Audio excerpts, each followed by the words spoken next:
You see, actually, what happens is when relationships are not all right, the physical brain itself develops problems. And if we do a brain scan, we can actually see this as some dots, some lines on the brain. And when relationships are healed, you'll find these marks disappear from the physical brain. Now, the brain is so designed that it should be able to transmit signals to other brains and receive signals. Once that happens, the grace starts pouring into you, and if the grace is pouring into you, there cannot be problems.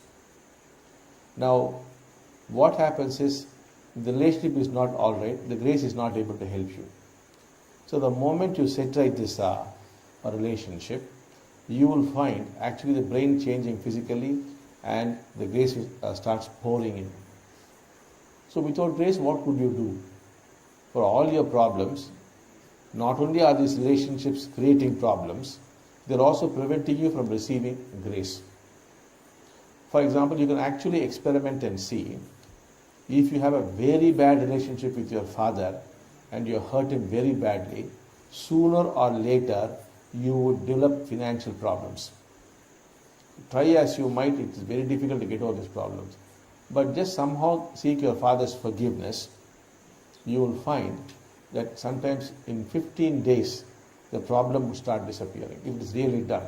Now we have done this for a number of people who own big companies, big millionaires who run huge companies. Suddenly the company would start declining. And then the CEO of the company would come running, the father would be the actual owner, the son would be the CEO or something. And then very often you would trace it back to some kind of hurt caused to the father by the boy.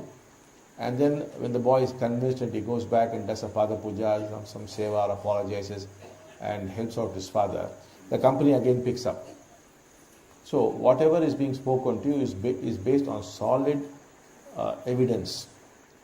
Now things are so bad, relationships are deteriorating, and we also know that when relationships deteriorate beyond a point, you get floods, you get drought, you get the tsunami, you get the earthquake. That also we are well aware. So all things are connected like it, and they ultimately go to relationship. So when we speak about it, we speak about it more like a science. It's not some kind of a philosophy that we are speaking, no. It's a science to us. You can experiment it and see. You can try it out.